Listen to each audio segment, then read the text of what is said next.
We are now recording, and we are still not quite. We're giving it a couple of seconds. We're just making sure everyone, needs to check themselves. Everyone doing a good. Okay, we should be live by now. I'm hoping we're live. I got a whole bunch of we're sending data over here, so who knows? We should be live. We're online on Facebook, Dinner and a Game. Hi, guys, everyone. We are live. Welcome to Dinner and a Game, where we gather together to play D&D and make fun of ourselves for the better part of 3 hours. This is our new Eberron campaign, but it's not the actual game yet because we are just doing a session 0. Tonight, I'd like to introduce everyone to the current cast, except for Kat, who refused to get a webcam. Yep, absolutely refused. So, thanks, first Amazon. off, I'm going to go on screen as everyone else is going to see them because they only see them through my eyes. We'll start in the to my upper left, which is Elise. Elise, say hi to everybody. Elise, your microphone is gone. Gone. There you go. Now you're back. Hi here. Okay. So, Elise, what are you going to be playing in the Eberron campaign? I am going to be playing a rogue elf. An elven and her rogue? background's going to be a charlatan. Okay. What type of rogue did you choose, or elf did you choose? Now don't kill me if I'm wrong, but it's called it's Eladrin. Eladrin? You got it. And I'm not going to kill you. Relentlessly make fun of you. I will. He will. Thank God you're hundreds of miles away from her. All right, so we'll step over next to Josh. Josh, welcome to Dinner and a Game. You've never been on before. So for those folks who don't know, Josh, would you like to give your geek and gamer cred? Yeah, been a geek the whole entirety of my existence. Raised by two parents from their long, proud line of geeks. One side loves Star Trek, the other one loves Star Wars, and they're united in their love for Lord of the Rings, and then they made me. And here I am. I've been playing D&D for a long time, for a very long time. Have experience with some role play, as a theater kid, like a lot of us usually are. So, excellent. Sorry, I had to go shut that door because Jessica is in the room over there. Next comes Jessica, who's in the room over there. Jessica, you are my wife. You have been on every single show that I've ever produced, except for those times when you were really, really sick. Thank you very much, baby. I love you. aww. So, Aww. now that we've gotten that out of the way, what are you going to be playing in this campaign? I am playing Bobby. I am a Warforged cleric. A Warforged cleric, and since we're going to be starting out at third, what is going to be your? Well, you already have it. You started out first with clerics. But what are you going to be doing? Life, Death. death. Oh, sorry, grave. You're doing grave, right? Yes. Yeah. Oh shit. Yeah, grave What? cleric. Sorry. Is that bad? No, it's just funny. I play. Oh, you're playing a grave cleric? No. On Monday, I play a grave cleric Warforge as well on a different campaign. In our campaign that we play. It's a coinky dink. No problem. All right, now Great minds. We're going over to Kessie. Kessie is a new member to the cast and crew. Hi, Kessie. Welcome. Kessie, would you like to give your geek and gamer cred? Yeah. Okay. So again, like Josh said, I've been a geek or nerd, as I like to usually call myself, my whole life.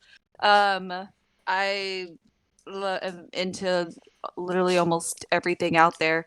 I've been playing D&D specifically for about 4 years now because someone forced me into it. And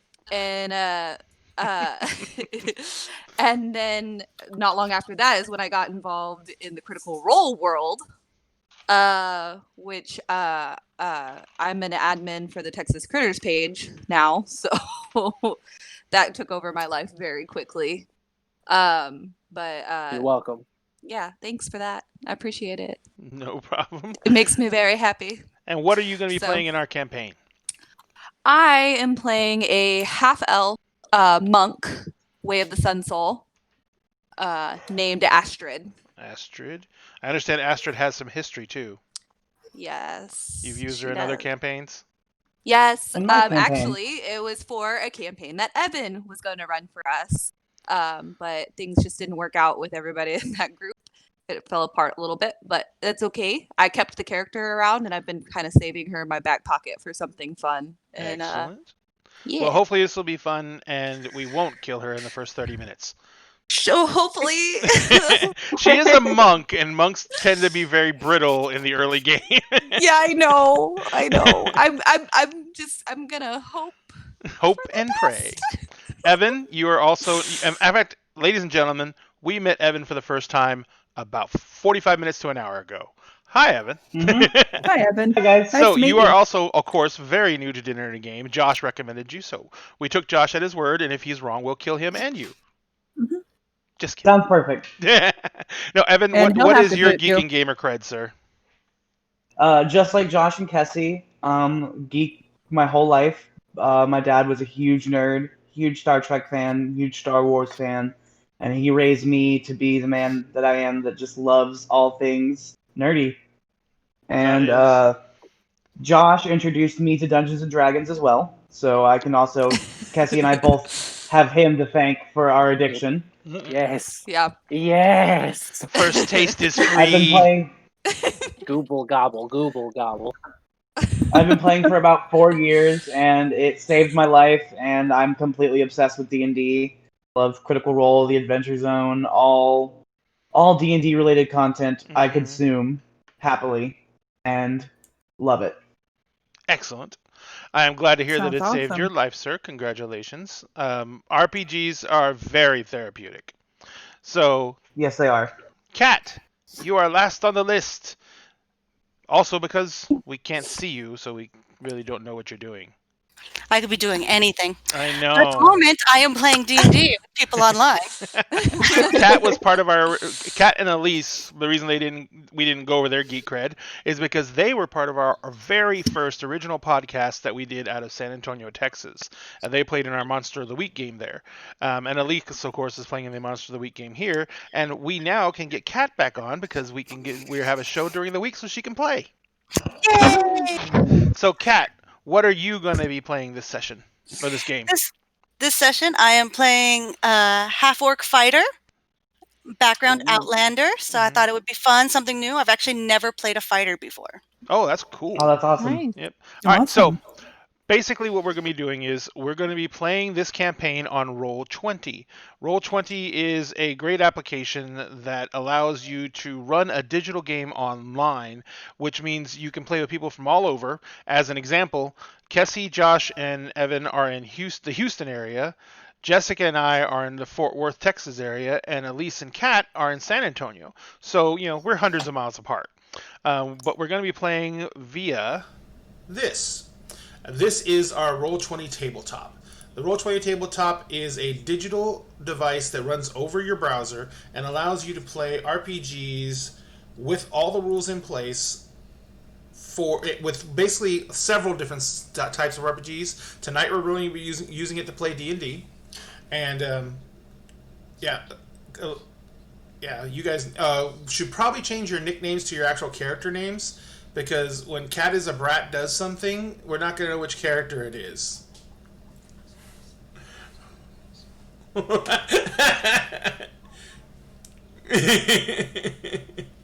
anyway, yeah, everything you do is basically available to everything you do with your character is available through your character sheet via links on the character sheet. But tonight is our session 0, which is when we're going to come together and actually make characters. A lot of us have already made characters, to be honest. We did that because we were all trying to figure out how to use Roll20 and trying to learn how to actually, utilize all the tools that are built in. So Kessie, Josh, and I got together and made characters. I think, Kat, you've already used it before because I know you made your character right. Oh, sorry. Yes, baby, you were there too. I apologize.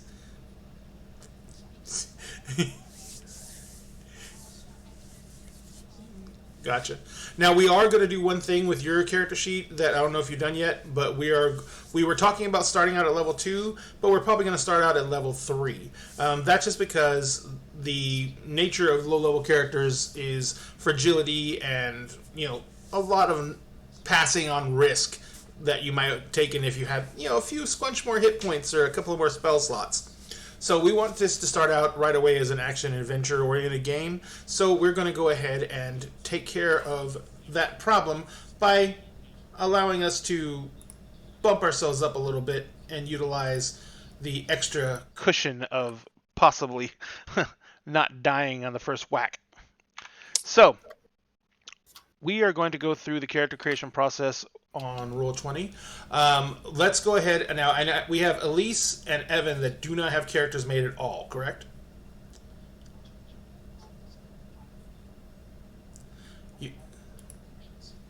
Gotcha. So let's go ahead. Let me go ahead and let's see if I can do this, because this is going to get a little weird. I don't know if this is going to show up when I bring it up. Evan. Yeah, it did. Okay, excellent. So Evan was using a tool in Roll20 called Charactermancer. And Evan, you can move around your character sheet, and it'll show up on my screen. Because this is directly related to character sheet. So Evan, you're already started making your character. You selected your race. You choose your alignment here. Do you already know what you're going to be? So go ahead and check. Go ahead and check it. So hit that drop down and choose that alignment, sir. All right. So let me see. Go ahead and hit everything else. It goes over all the characteristics of your race on this page. So you can see goblins are small, but they have a move speed of 30. You can speak, read, and write common and goblin. You have Dark Vision, Fury of the Small, which is one of my favorite abilities the goblins have, except for the last ability, Nimble Escape. Yeah, Fury of the Small. You've been watching too much Not. Doesn't have that anymore now. Yep. All right. So and so that goes over all that. Go ahead and do me a favor. Hit the next button. I want to see if this changes up here. Did you hit it? Alright, I'm going to see if it comes up here or not. No, it's not. Okay, so the next button is going over to class. Now this is where you're going to start getting into the actual mechanics of the character. So you already know what class you're going to take, sir. So go ahead and choose your class.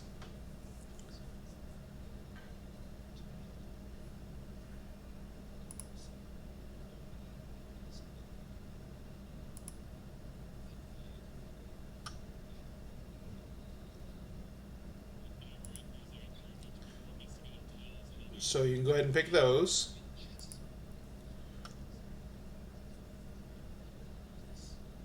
You got the Artificer, Arcana.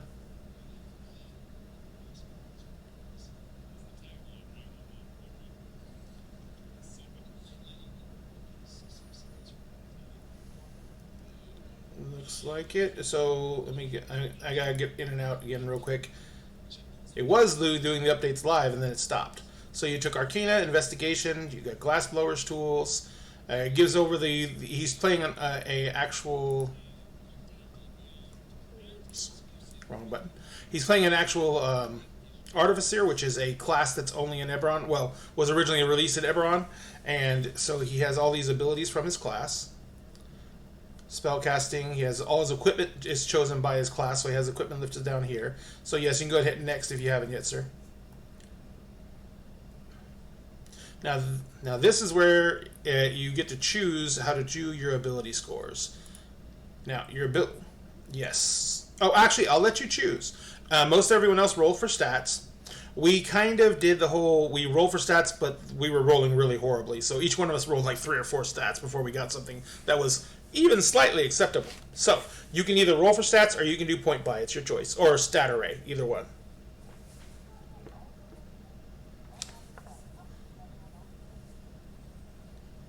Says one of the people who got one of the 18s.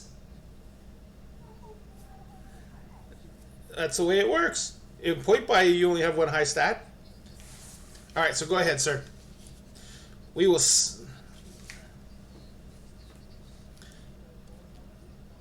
Yep, that should be the default method. When you take this, when you go for roll for stats, it should set up as the default.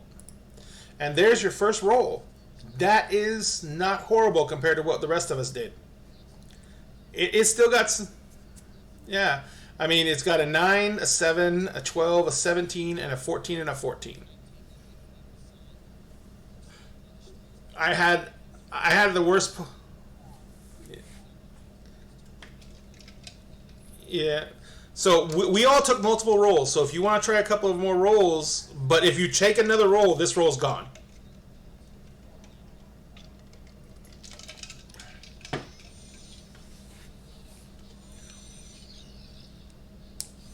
Mm-hmm.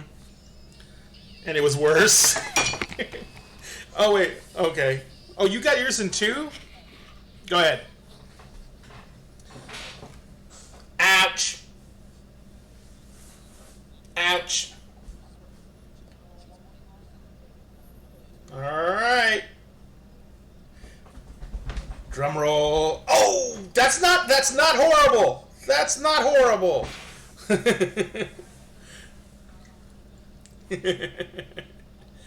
Alright. So do you do you know how to assign the stats?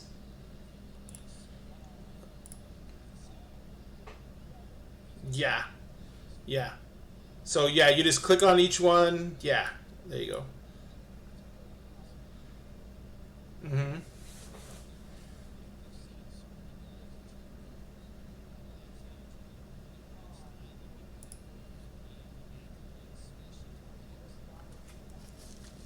Dex and Con Dex? Yeah. But Dex is the primary. Yeah, it's 2 for Dex and 1 for Con.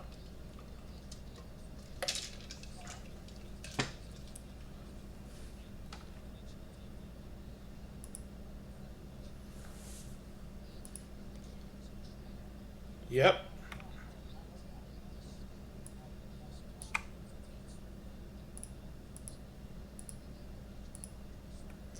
And that is the best way to be, not terrible.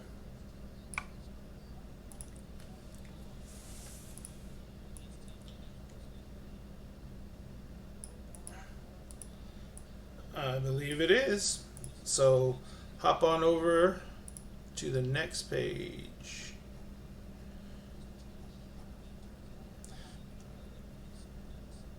Now, also, I'm still looking at your ability sheet. If you look at the ability sheet as a new player, you'll see that it has all the descriptions for all the different stats and the modifiers that some races give them. And so basically, this is why I like Charactermancer so much. For new players, it has everything you need to know as you're building the character right on screen. So it gives you all what the total the modifiers are for what stats at what levels, and so it shows you what you would be sacrificing if you actually did take that roll that had the 8 and the 9 on it. And so it goes over everything pretty much in detail. All right, so did you choose a background? Not yet. I'm thinking. You want a couple of minutes to think about that? Sure.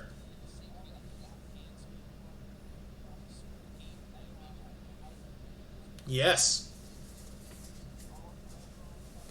Yes. What we're doing with the campaign, and I will tell you what we're doing with the campaign. We're playing from the Eberron book, but I'm going to be running my own content based in Eberron. So we're not going to be going like any canned modules or anything from like DM's Guild or anything like that. We're going to be basically playing straight from the book, and we'll be running our own content. So one thing that you didn't know, Evan, because I don't know, Josh, did you tell him about all the others, the 20 questions and everything like that?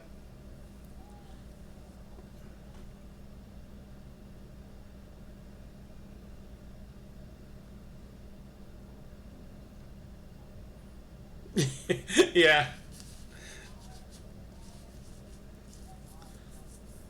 That's okay. Well, I mean, I hope it's okay.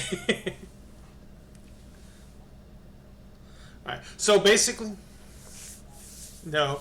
Yeah, well, it is video chat. We're videoing and chatting just in front of a lot of other people, I hope. Yeah. A couple. 2, maybe 3. But anyway, so...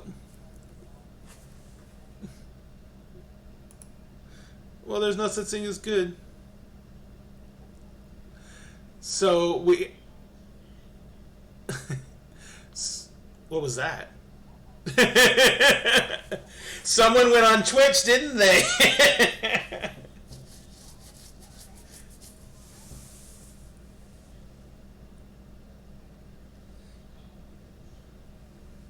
Uh-huh.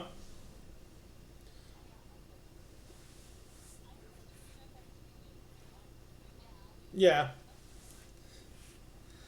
Don't worry, I usually try and set up a watch party from my phone for the actual who's still got Twitch up?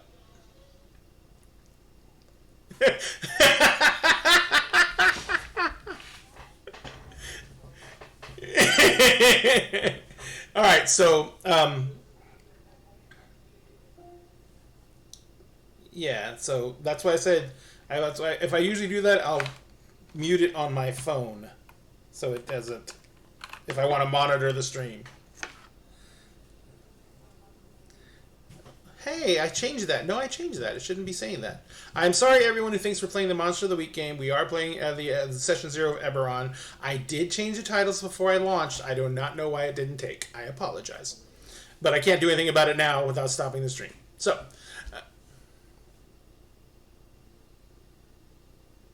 you already said you wanted to play Monster of the Week.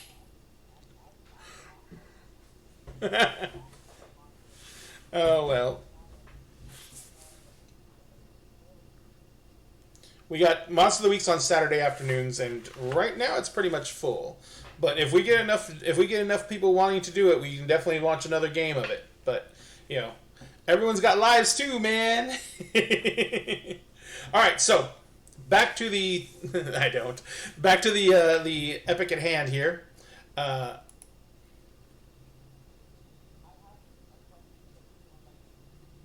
Mm-hmm.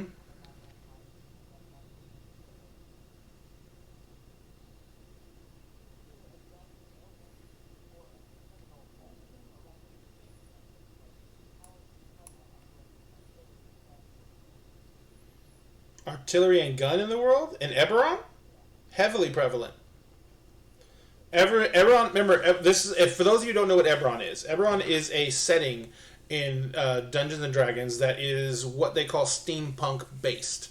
It's not as heavy on the influence on tech because instead of being tech, which is accented with magic, it's more magic that's accented with tech. So it's still very heavy. In fact, it's a incredibly heavy magic themed world, and that world is based around things like they have the electric trains, which are basically they're not powered by electricity, they're powered by elementals, and the trains ride across a rail system that goes across the country, and they're insanely fast. They have airships which are also powered by elementals, and the airships have cannon, and so there is. And the regular ships have cannon as well. So there is cannons, there is gun, pistols, everything like that. But it's the point where magic is so common and so infused in the entire society that it just doesn't.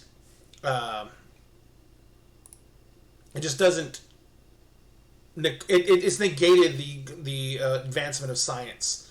To the point that it would be in something that would be early Renaissance period, like it is. So it's kind of, I don't know, magic is very much a mainstay over science. Jessica, we lost your camera. So let's go ahead and did you choose your background, sir?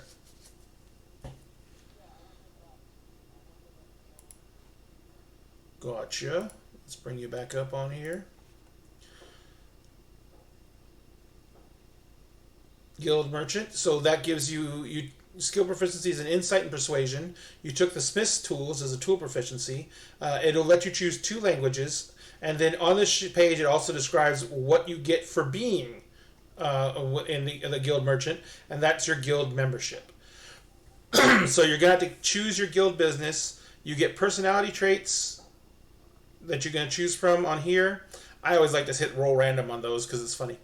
And then it gives you a description of what a guild merchant is on the character sheet itself. So are you gonna go through and do all those right now, or can you go through and do those right now? Yeah.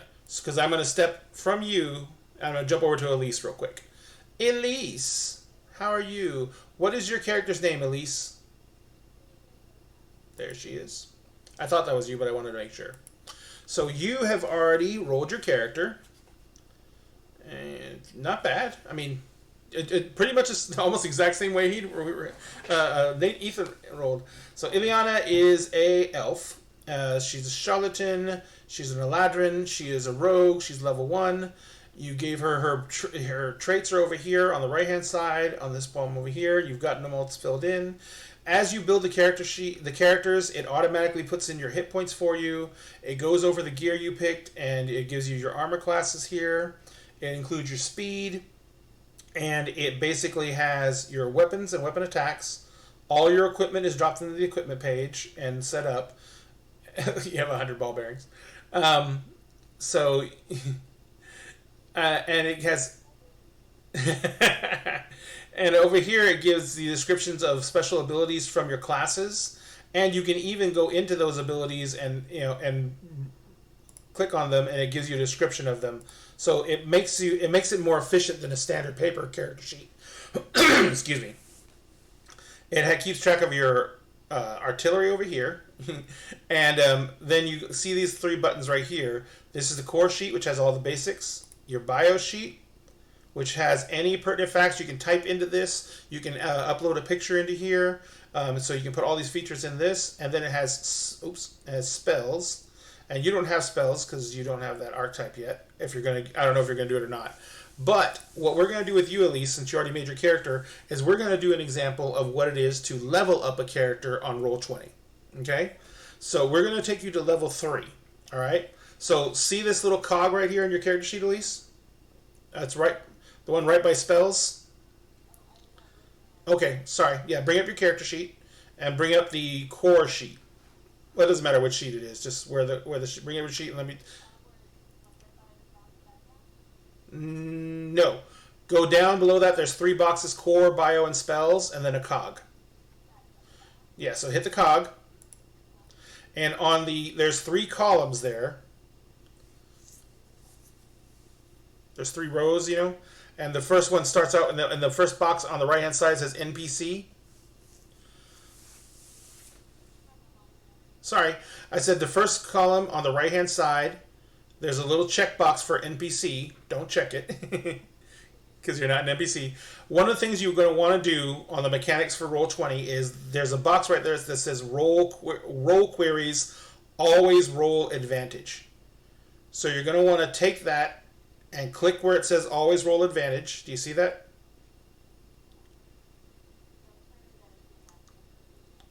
It's just below it.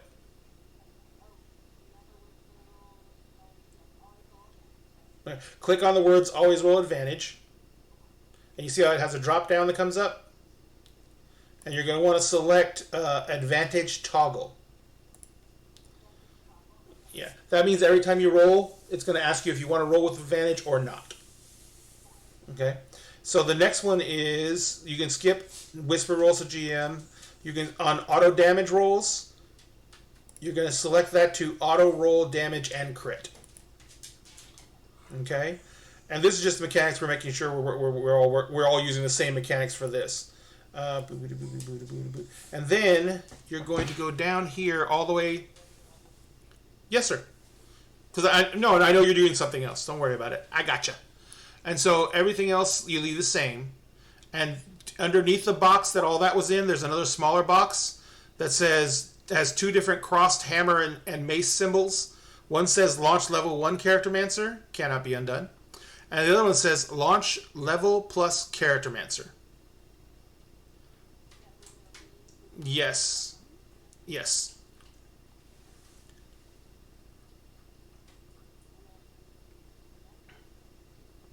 I think so. I'm scared to launch it because I might mess it up. Oh, I know what to do. Give me 5 seconds. Okay. Real quick.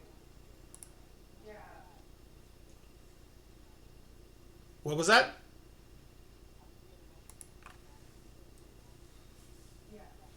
Interesting.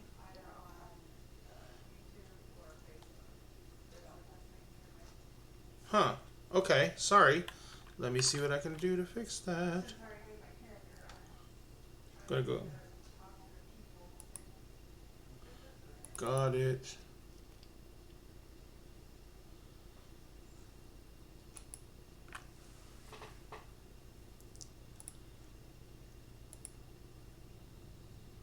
Speakers?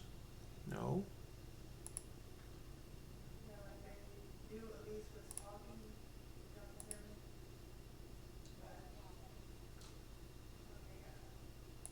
They couldn't hear me. I can hear you. That's weird. Well, no, we can Alright. hear each other in the Discord but what people on the stream are saying is that they can only hear Ray, they can't hear us. Right. That's So- weird, huh? I'm If they actually. can see, if they can see our faces, they just see our mouths moving, and they can only guess at what we're saying. Right. That's Yes. insanely frustrating, and I'm sorry for that. Let's. So if I just move my mouth, they won't even know that I'm not talking. Yeah, exactly. Let's see if there it's. you go. We can actually hear everyone on Twitch though, so there's that. Oh, Figure. good to know. Huh. What?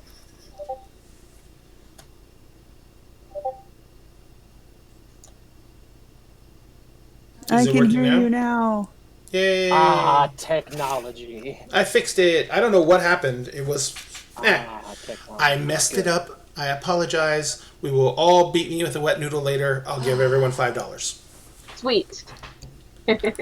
Sweet. All right. So sorry. Back to what we were doing with Elise. Technical difficulties in an Eberron campaign?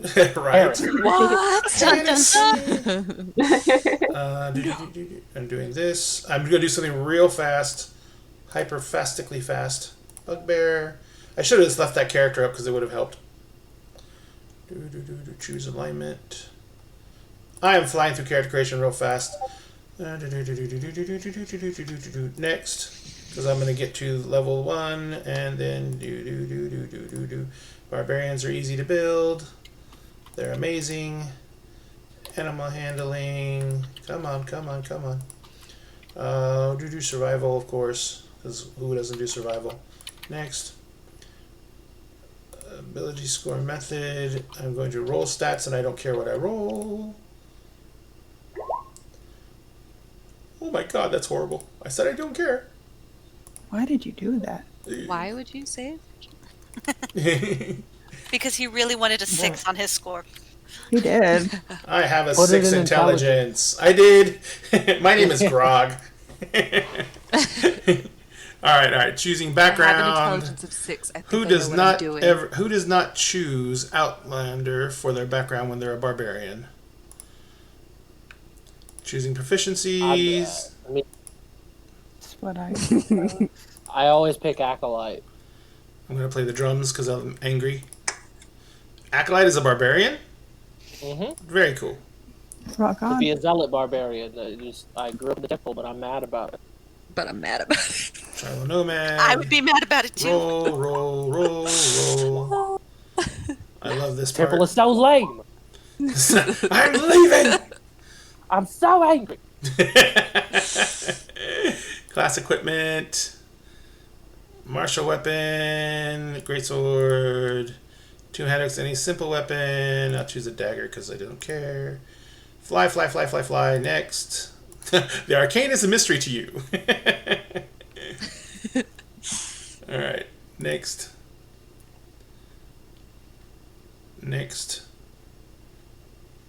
Apply changes. Alright, so Elise, Yes. did you finish doing your character mancer level up? No, I was waiting. Okay, gotcha. Excellent. So we'll go to Character Mancer. There he is in all his glory. So you go to Character Mancer and you go down to the bottom where it says Launch Level Character Mancer. Mhm. And that brings you up to the Character Mancer Dungeons and Dragons thing again. You just hit the next button because the first page is just introduction. Right. Now, on hit points, it's going to let you choose to either take the average or roll it. If you roll it, only thing I'll say is if you can re-roll a 1 once. If you roll a 1 again, you're stuck with it. And if you roll anything, like if you roll a 2 through 3, or 2 through 4, or whatever, you're stuck with it. The average is half your hit dice plus your con score. So for like a rogue, your hit dice is a D6, I think? Or is it D8? D8. So that'd be 4 plus your con The bonus. average is 5. Yeah. So the average is usually about 5 if you have a +1 to con. So you can either take the average or you can roll it. But we have to just kind of decide that now going forward because, you know, I don't think anyone took average yet, did they? I took did. average. Okay. And I did too. I took average I because rolled really good, I don't. but then I was like, I'm scared to roll in the future. I don't want to out. get to like. I don't want to get to like level 5 and have like 14 hit points. Gotcha. All right, so Exactly, average is already selected, Elise, so you don't have to do anything here. All you gotta do is you're not multi-classing, and you see where it says Barbarian level 1 plus. All you're gonna do is leave that as 1, or sorry, Rogue level 1 plus. And you're gonna hit next. So we're not doing the archetype just yet, because Not wouldn't yet. it be That's a 3. level 1 plus 2? Yeah, but I want to do each individual level because I want to show how it goes. Yeah. Okay, so let me not go overboard. Yeah, so this because this is why. When you hit next, you'll see why. Okay. On my screen, you'll see that on the Barbarian, they actually get stuff at level 2. They get Reckless Attack and Danger Sense. Do rogues get anything at level 2? The Cunning Action. Cunning Action. So it tells you what you get per level. Mm-hmm. So then you hit next again. There's not going to be any ability score increases or feats, so you just hit Apply Changes. Okay. And then to do the level 3, we're going to do the same thing. Go down to the hit the cog. Go down to Launch Level and Charactermancer. When it comes up, hit Next. You're going to take the average again. Okay. And at this point on the screen, are you on that screen where your hit points are? Elise? I am. Oh, sorry. So you're going to see that there's a drop down that lets you choose what you're going to be as a rogue. Right. So did you choose that yet? I did. I'm going to be an arcane trickster. All right. I'm going to be a totem warrior. So you hit. So all you do is just, you're taking the average and all you're doing is leveling up once. You hit next. So hit next? Mm-hmm. Bear Spirit. I hit next. Mm-hmm. And then, since there's there's no feats or anything else like that, you go ahead and hit Apply Changes, and you're level 3. Okay, so for the fact that I have to pick some spells. Yes, you have to go through and pick spells. So, don't pick spells yet. I'm going to switch over to Evan and go get him through this, and then we're going to come back to you. Because all you guys already have your stuff done. So, Evan, back to you, sir. Okay. So, what have you done? You stopped on your character creation, correct?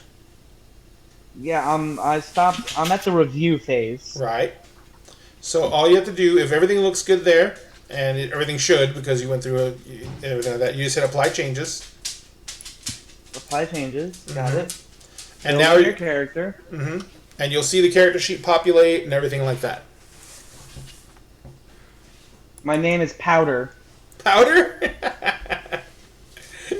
I love it. Nice. Love it. All right. So when the sheet populates, let me know when it's done. It's done. It's there. It's pretty. So you're gonna hit the little where you see the red highlighted word core, and then it says bio and spells. Just to the right of spells, there's a cog. I'm hitting it. All right. So we're gonna go over the things you need to change. It's in the right-hand column, which has the first box in it that says NPC with a checkbox beside it. You're not gonna check the box, of course.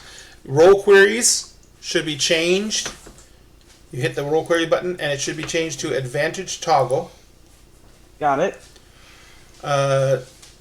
Auto damage, which is 2 down from that, should be turned to auto damage and crit. Auto roll damage and crit. That's the only other thing you should need to change in there. So then you jump down to the launch level plus Charactermancer. Wait, go to where? The box right underneath that big box that you're just changing things in, the little box just below it. It says there's a symbol of a mace and a warhammer crossed, and one says launch level 1 charactermancer cannot be undone, and the other one says launch level charactermancer, level plus charactermancer. That's the one Was you're that gonna hit. Huh? NPC that walked through. Okay. So launch level plus charactermancer. Did you see that, Nathan, Evan?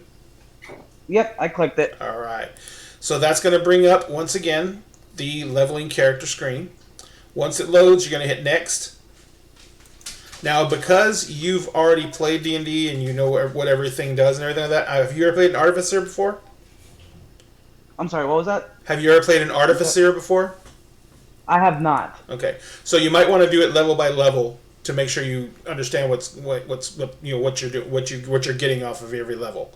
So all you hit is for sure. Yeah, you hit the next button, and you're going to have the chance to go ahead and once again roll your either roll or keep averages. So I think everyone's keeping I'm gonna average. keep the average. Okay, and then you're going to hit next, and it's going to give you your level. So infuse item. Choose that at 3 in my total. So just click next. Mm-hmm. You're not going to get any feats, but it is going to let you know what changes on the character. Oh, I have to pick features, right? Yep.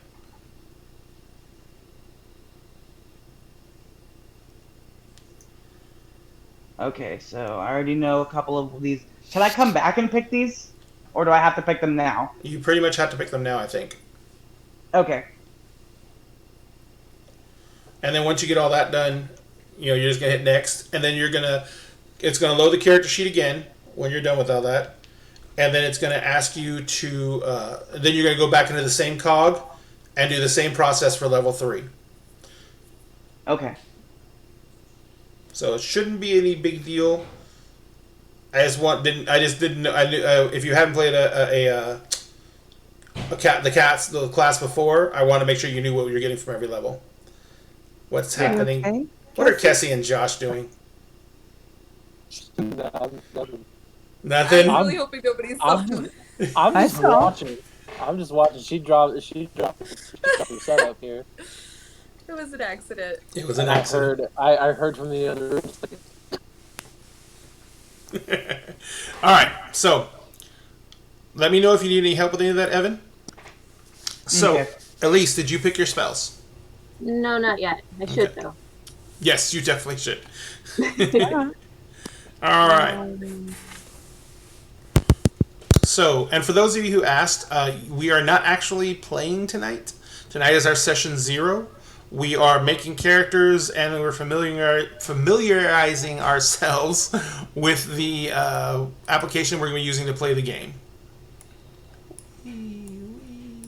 Do goblins get dark vision? Does anyone know? Yes, they do. Yes, they do. Okay. Yes, never it's mind amazing. It's kind of amazing. Am I about to be the only person in the party without dark vision? Let's No, see. I got you then. Warforged don't have it. I don't have it. Warforged don't? Okay. No, they do not. Alright. I would like the upgrade. But then again, Warforged don't need to eat, breathe, or sleep. I also realized that we never said what character that I was playing. Oh Josh and I both did. But I don't think anyone could hear that. Like we all Yeah, it's went around true. and said it. So, The like, first 30 we'll minutes have to were do it. silence on y'all's part. I'm sorry. And Well, just so you how- know, I'm playing a half orc. I get dark vision, so that's fun. Yeah. Well, Josh thought he was the only one who didn't have dark vision. I'm just a regular old human. And That's Kessie it. has wine. Hey, just a regular old. I'm just a I regular think we're old turning variant Kessie into an human. alcoholic. You better not have gotten out of What? the beer. No, she's drinking what? No, this is the same beer. Okay. I'm good. nursing this. I took Benadryl. I don't want to be in a coma. Oh my God, this is a big cup of wine. That's My Even mother- bigger in person. My mother and I drink wine together, and so we tend to split a bottle. Well, that's what We we have do these too. Yeah. We have these really nice wine glasses that fit a half of a bottle each in them very nicely. Are you drinking both glasses? No. She always makes me open and pour the wine because she can't seem to get it right. So I have to be the Okay. one to do it. That's what all that mess was. That's when I knocked my camera. Was me trying to grab one of the glasses so I could pour the wine. For wine. For For wine. wine. Sacrifice the camera for wine. Now, But I don't know when she's gonna come back and get her, so I don't know. so we now have everything set up on the Roll20. The characters are being finalized. Did everyone else level their characters up to 3? I almost did. done. I just finished level 2. Okay. No. I did. I'm giving you guys time, Evan. Don't worry about it. I know you and Elise have to choose spells. So I everyone. chose them. I'm Oh. good. Never mind, Evan. I'm you leveling have. up to level 3. Gotcha. Never mind, Evan. You failed. At least beat you. I'm a failure. All right. And Kat, did you level up to 3?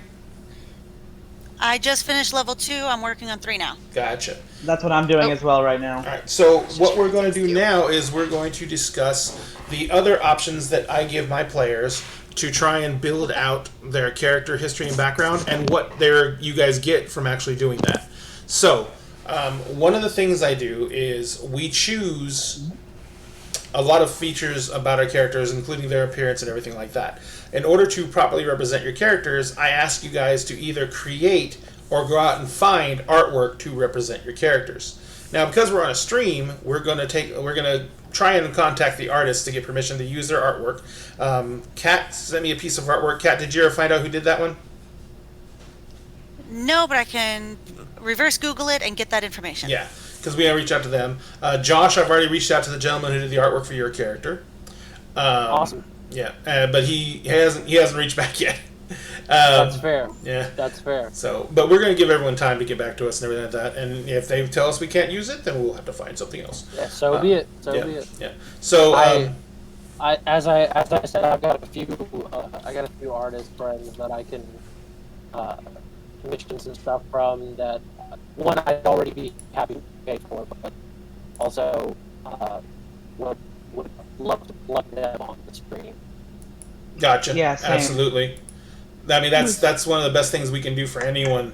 Of course, if we get people who are like, you have to pay to use that. If you guys really like your artwork, we can definitely try and do that. But if folks want to, if you guys have friends who want to get their artwork on the stream, we have no problem with that. Trust me. So one of the things we're doing right now, or we're looking at right now, is we have some tokens and artwork that is provided to us by Roll20. On my screen, you're going to see that there is some columns here, and there is an Eberron set. And that Eberron set includes artwork. Let me see if I can drag this on the screen. Yeah. See, this is a Warforged right here on the center of the screen. That's just an artwork that you can have to represent your character. And then it also includes, Roll20 uses tokens to show place on maps. So I'm just going to pull up a generic map, and you can see it right there. So none of you guys can't see it on yours because I don't have you loaded up on it, but I'm going to move you over there. Now, on each one of your individual Roll20 screens, they should load up this map. Let me know if you guys see it. It's loading. I got a black screen. Okay. It's going to I take. got a black Yeah, I got a black screen. It should take a few moments. Oh wait, aha! I forgot something. How do I do What are you trying to do, sir? Make all of our names really small. Oh, I'll show you. If you go So on not the clogging top, up the screen. do you see on the top of your screen? Sorry, on the right hand side of your Roll20 screen, there's another one of those cogs in the very up right corner. Yes. If you click that cog, Oh yes, here. yeah, Mm-hmm. and you go to scroll I can down. change my name too. Yes, you can. And you scroll down, you can change the size and placement of everyone's little icons. See, I have mine set to, it says player video avatar size. I have mine set to name only. And player video avatar Names location, only. bottom default. Yep, that's what I did too. Just- Now, I'm trying to change something here. So I think I need to go here. I'm trying to get the right picture. I'm going to turn of off my character. flight mode on. Okay, can you guys see the map now? There we go. Okay. I basically turned daylight on. There we go. Hey. Yeah. So this is the way it works. This is the way it works for the maps in Roll20. You have a map, and you basically will have your tokens that represent your characters. Your tokens, some of you I've already Black given. screen. Huh? It'll Black take a moment. screen. I have a black screen. If you click on the size on the top right, it automatically refreshes whether you press positive or negative, and it'll fix it on your screen. Oh, gotcha. I did that though, and I still have a black screen. Does anyone else have a black screen? I can see I it do. now. I'm also getting a black screen, Black but I screen. also had zoomed out. Yeah. It may just be taking a second. How much do we need to zoom in to get it color? It's not going to be color. This one's black and white. I just have black. Gonna go back to looking for something to show my character now.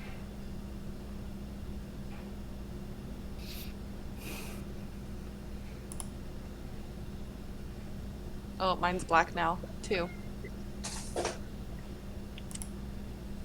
Oh, the joys of dynamic lighting. Look, Bobby broke it. I always break it. Let's turn off this. That's legacy. That's right. That's why it's broken. Okay. Technology. Technology. We're playing an Eberron game and we're breaking everything. Or I'm breaking everything. There we go. Evan, I see it now. your speaker's Evan, back on Roll20, so Yeah. What happened? Whoops.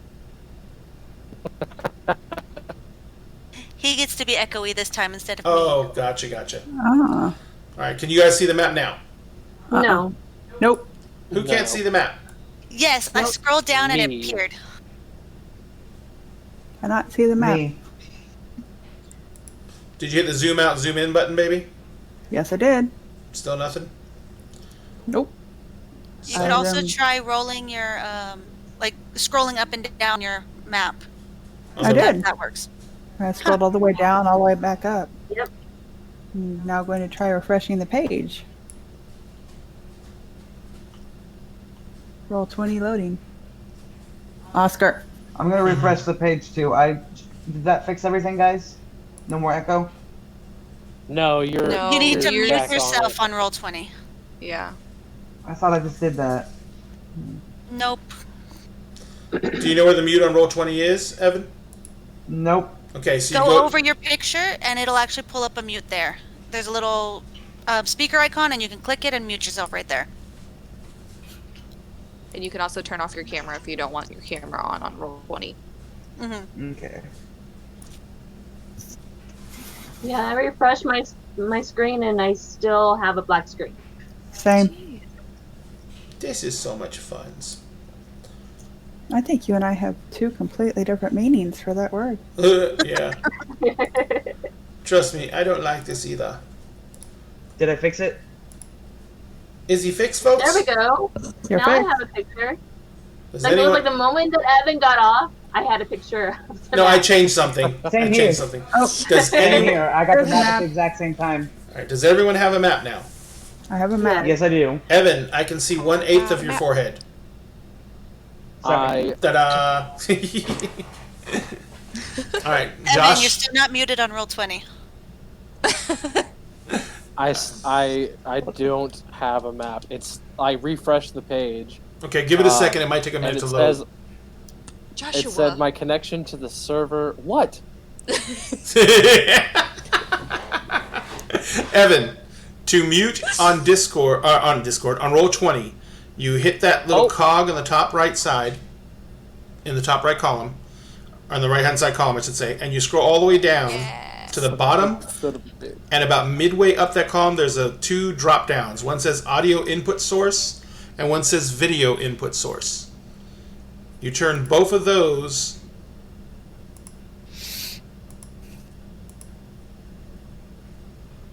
I want to broadcast to others and I want to receive from others. I'm sorry. Opposed to what?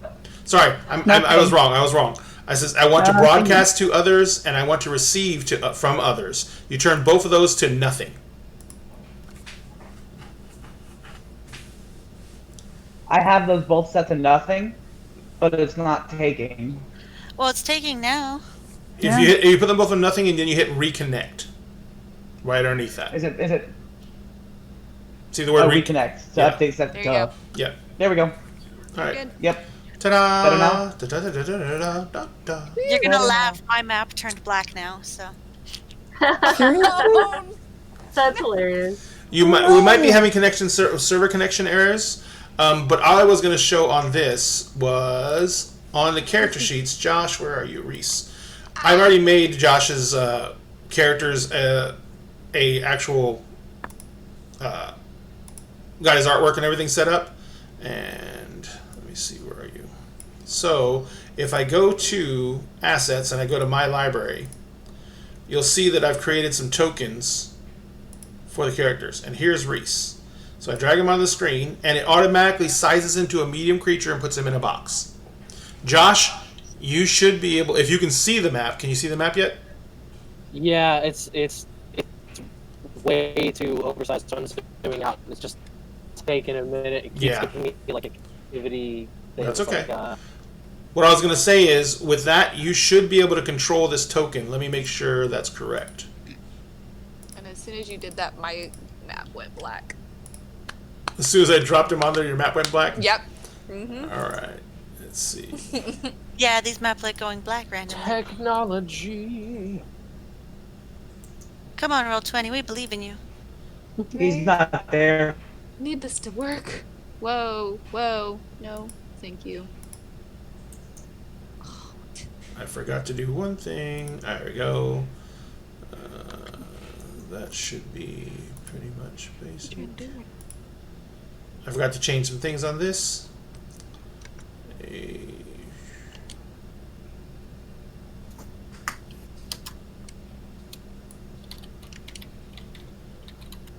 Oh, haha.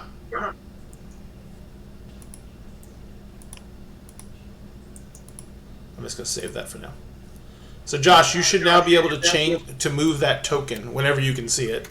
I'm going to go over to Kat and drag Kat's token on here because I need to fix her token too.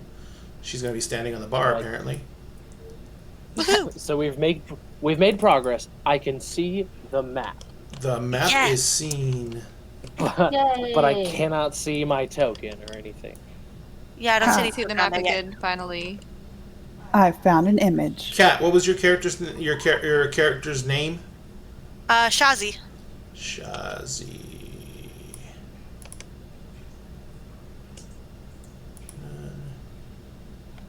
I need to fix Josh's character because I forgot to fix this right.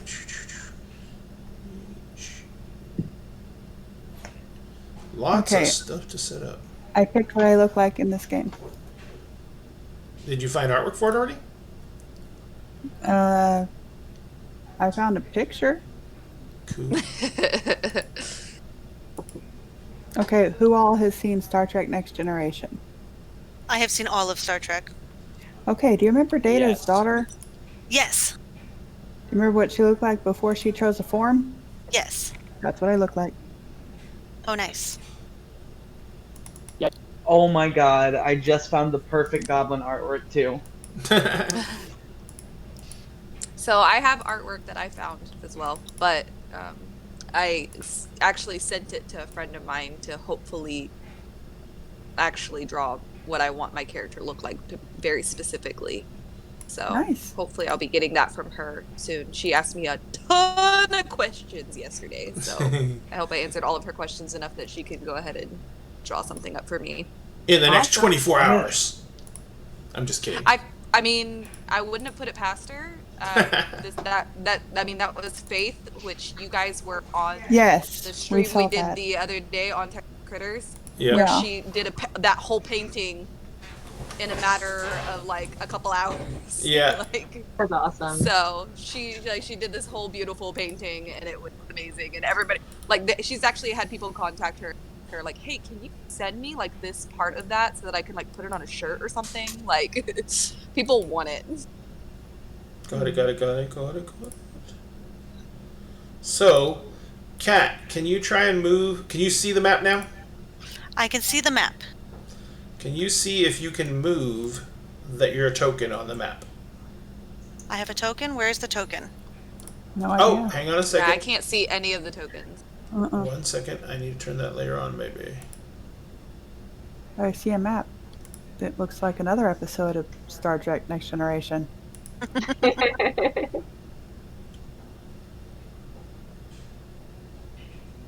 Like I can look on Twitch and see where I am, but I cannot see it on Roll20. Right?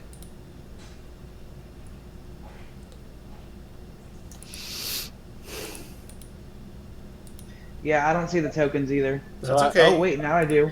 Oh, Hey, look, there I am. oh, there's Okay, the token. and I am now over across the room. See Hey, you. there I am. Hey! Ha ha ha. Ha ha. This is gonna work. Now I'm on a guys. table. Now I'm on a table. Now I'm on a Oh, I Now don't. I'm. I'm So I moving. found Hello. some artwork. I think you threw yourself off the edge there, Kat. I did. All right. So making tokens is there is token maker programs that we can do online. If you guys send me any artwork that you want, I can make it to, into tokens for you.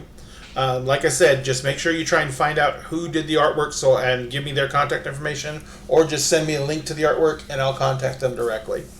But Okay.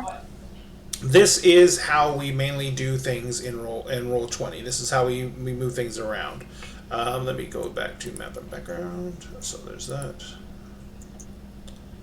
And then there. This is gonna be neat. So if you do this and you right click on this, Click on what? your token. You can move it. I can grab it and move it around. You can grab it and move it around. There was a way to measure. I can't remember what it is. There's a way to measure with it too. Oh wait, I think it's. Yeah, it's the little tool below it.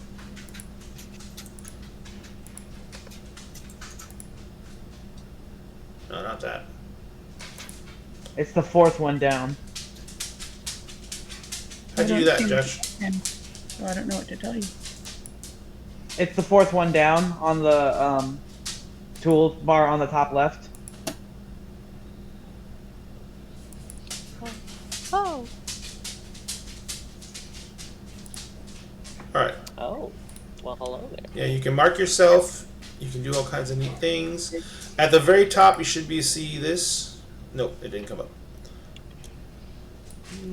Hey, that is pretty nifty. Oh, those are my hit points. Okay. Oh, I am. Yep. Oh. And I'm going to take a Okay. moment to go let the dog out. Well, that's So you're right. who let the dogs out. Yes. Mm-hmm. I'm gonna step away for a moment too. Actually, how are we doing on everything else, guys? We got everything going. So, this is the I'm basic gonna mechanics see Tali of on go to the Roll20. bathroom, so whatever. Well, the dog went nuts, so.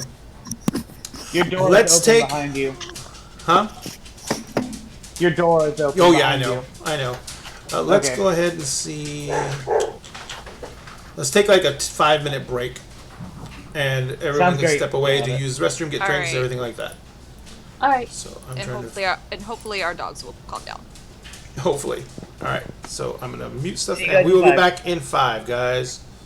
All Bye. right.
Okay.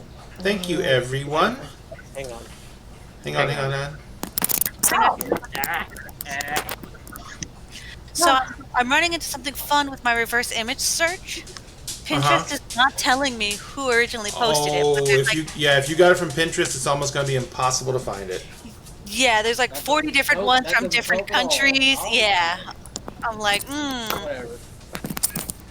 Okay, so we're done playing with that. Oh, Everyone's wow. got their characters up to level 3, correct? Get out of here. Yeah. What's Yeah. up, Evan? I found some artwork. I posted it.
There we go. Sorry, guys.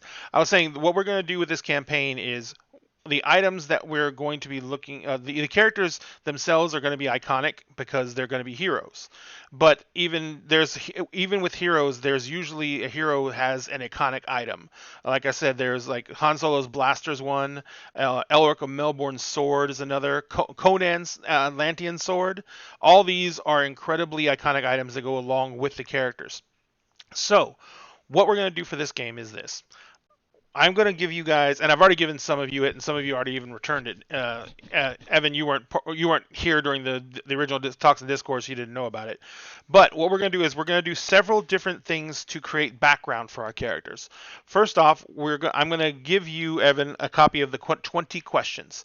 These are 20 questions that you are going to answer from the point of view of your hero or what you think of your hero, and you're going to basically give those back to me, and that's going to give us some background and depth for your hero itself. I'm also the artwork you just selected. That is another item that I give out. A third item I give out is create a playlist. The playlist should be either music that's inspired by the character or music that speaks to the character in some way, either telling his story or just describing him in with song. And the last thing is the biggest thing, and it's basically a written background. It doesn't have to be a book. It doesn't have to be extensive. I just need to know what got your hero to this point in their life. And it doesn't have to be like yesterday I went and bought a pomegranate. The guy charged me way too much for it, and now I'm upset. Nothing that detailed. Just a very nice.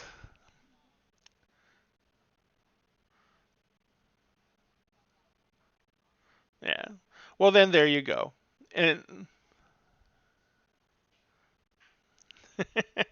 well, then not only are you upset, but you have gas.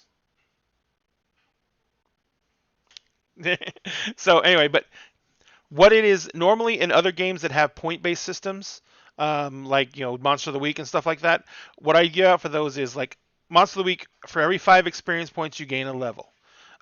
So what I give out for that is like 1 point for the 20 questions, 1 point for the artwork, 1 point for the playlist, and 2 points for the written background, which in Monster of the Week would be a level. Now, in this game, what I'm going to give out is the actual item itself. It's not going to start out. They can only hear me again.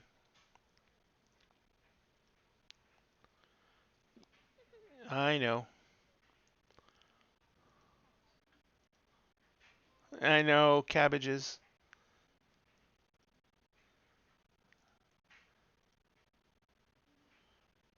Properties. Oh, I gotta watch some more of that tonight too. So are you There. the No, guy not with the tonight. cabbage cart? This is the guy with the cabbage cart. Yes, he's the guy with the cabbage cart. Sorry, people, we were talking about cabbages. I apologize. That's why Josh has gas.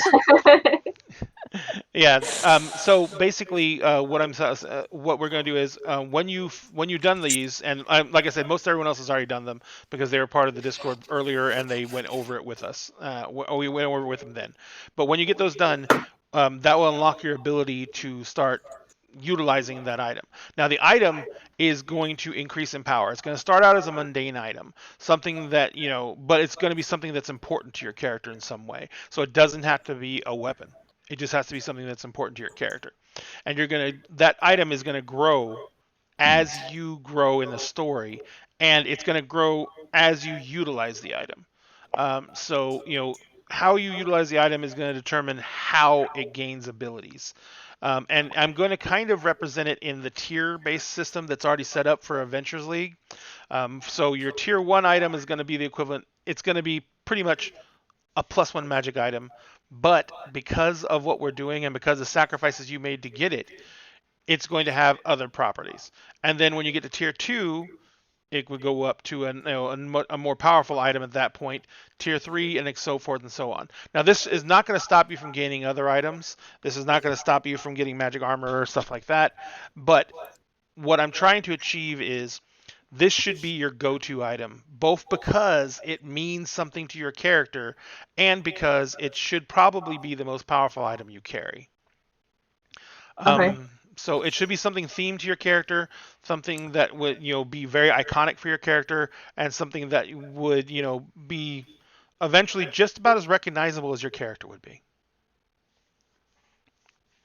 And remember, it doesn't start out that way. It'll, because like Kessie, if you were to do your staff, it would just be a mundane staff right now. But as you level up and gain in power and everything like that, it will gain an ability, and you will, I'm sure you're going to end up adorning it and everything like that, and it suddenly becomes Maybe. it suddenly becomes an iconic thing. So that's what we're So, going to. Yes, go ahead. I was just gonna say because actually because remember I was telling you about that this character that I'm playing actually had something similar because Evan, whenever he was trying to DM for us, had a very similar idea. So I think he'll be very familiar with that idea of having that special item for each character in the campaign and having it grow and change with the character and be something very unique and specific to them. Yes, so and the reason I'm saying it's a really neat idea. Like if we get into a situation where we're in a fight, and you get, Kessie, you save someone with a staff. You know what I mean? Like you get the final blow on someone, or you even throw yourself between someone else and sudden death. That type of situation, it might turn into a defender. You know what I mean? Because of what the actions you took, story-wise, that will lend attributes to the item. So that's really cool. I'm excited. So that's one thing we're going to be doing. Eberron is but like I said, Eberron is a very magic-heavy world, which is why I kind of wanted to put signature items in it, because the mundane magics are going to be everywhere. So if you guys are going to be heroes in this world, there should be something that is iconic to this world for you. Evan's gone. Evan. It says he's muted, but he's still making a lot of noise. He's back. Is somebody chewing? No, Like Evan's moving. No, I Evan's think moving his phone. I think it's Oh, and there he goes. Oh, there he Okay. goes. And now all the cameras are really messed up. Oh, I know. Wow, someone's I eating saw grape that nuts. happen earlier. I know it. happened to look over whenever somebody dropped out of the out of the video earlier, and I was like, "What happened?" I think. Hang on a second.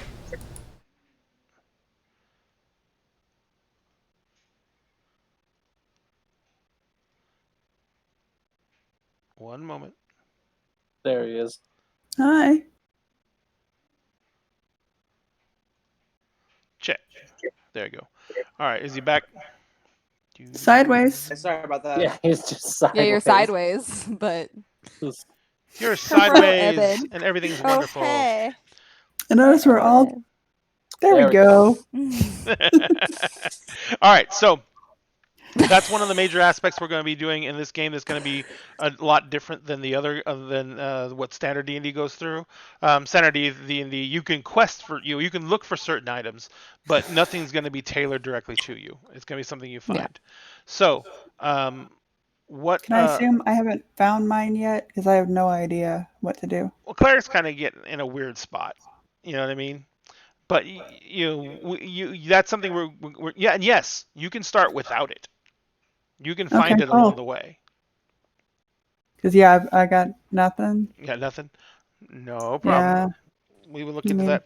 But you have a lot of history to look through for the Warforge because of what they are in Eberron. Now, yeah, I have not read all of the Warforged everything yet. Evan ran away. But yeah, so He's right there. it was kind of weird. You're like hovering in the distance. I'm right here. I know, but so the next thing is in Eberron there is a lot of history and a lot of background. I don't expect all of you to know it all immediately. This is it's a lot of lore, not as much as Forgotten Realms, but Eberron's been around since the early 2000s, like 2004, 2003, somewhere in that range. So it has right around 3.5. Yeah, and the Wizards did a lot. Cat's running her character all over the place. Wizards did. I can see it in the other screen. So Wizards did a lot to actually play up Eberron. It was a huge push for them marketing wise. So there were novels written. There were all kind of stuff put out there, and so basically it now is a very extensive world. But it's also a really cool situation because that gives you guys the chance to get some lore, but because of the way we're playing it and we're making it more of our game centered around our characters, we're going to be able to create lore within the world itself. We're not going to stick by the book in any way that restricts us in any way, shape, or form. So that's going to be another aspect for the game. The other thing is we're looking at the entire situation with when we're going to be able to play and how long we're going to play for. So we may have scenes that get interrupted, and this is another thing I love about Roll20. We've literally, on some of the home games we were trying to run on it, we have walked away and left combat just sitting on Roll20 and come back the next week. So that's one thing that was really nice about Roll20. You don't have to worry about where the minis were. You don't have to worry about memorizing how many hit points you had or what spell effects were on you. We just log out, and when we come back, it's all still there. So no one can tell me, no, they weren't poisoned. Yes, you fucking were. I was not. So anyway. I like that someone can hear your kitty. To poison, so you're fine. That was earlier, I think. They don't have to eat or sleep either. That was 8 minutes ago. So does anyone have? Does anyone have any questions about the whole thing? Can we start now? Huh? Can we start the game? No, we can't start yet because I haven't built out all the scenarios yet. I have to build these in Roll20. I have a lot of generic maps, but I still have to, pick the characters and everything like that, the NPCs. So this was always meant to be just a session 0. Okay, well, can I have a token so I can play around like the other kids? It takes me a little bit to make a token. That's thought. I don't want people to sit here watching. Oh man, this token's so cool! Look at him move! Look at him move! Now I'm in the other room. I'm Joshua. Oh, Josh. Just for that, I'm neat. I get to be on a table. I get to be in the staircase. See what I mean? I want to play with the other kids. Hang on a second. No more tokens. Look what you did, Josh. You ruined it for everyone. So anyway, I was gonna say that's I'm not here to ruin new, everyone's good time. That's not anything new. All right, so we basically are. I think we've covered just about everything. The characters are made. Does anyone want to go over their character backgrounds? Because I know some of you guys actually had done your backgrounds. So does anyone want to go over their character backgrounds? Oh, crap. do like an introduction? Yeah, who they are. Because you said what you're playing, but what, and you only have to give the background information that you feel is, you don't have to give any specifics if you don't want to. Fair. I was gonna say, yeah. I mean, I was like, I could. Yeah, get in there. Get in there, Cassie. Okay. Don't be nervous. Yeah. Oh, So, jeez. Cassie, you're playing a Okay. monk that you played in other games. Yeah, I did originally play her in Evan's game that he was running for us. Are you sticking with the same background and everything for her? I know you've adjusted it to Eberron. Yeah, I adjusted things a little bit because I wasn't able to pick the half high elf as my like sub race through Roll20 because that wasn't available. So I just stuck with what high elf stuff it had in there. So it's a slightly different character, and I picked a few different other things for her background that were just slightly different. But Evan and Josh, because Josh played with us in that campaign, will be pretty familiar with a little bit of her background. Of that, she like I said, she is a half high elf, but she was raised in a monastery with monks, and she's just kind of starting to get out into the world. She's never been outside of the monastery really, and never really ventured out a whole lot. How old was she when she came to the monastery? Young, like very young, like doesn't remember young. Like I never really settled on a specific, like like a baby, months old when she arrived at the monastery. So the only thing she knows, and I guess this is getting a little more into it than I really wanted to, but it's fine. The only thing she really knows of her family is stuff that the monks told her. Okay. So. Gotcha. Excellent. And what was? Do you remember the name of her order? Sorry? Do you remember the name of her order? Monastic order?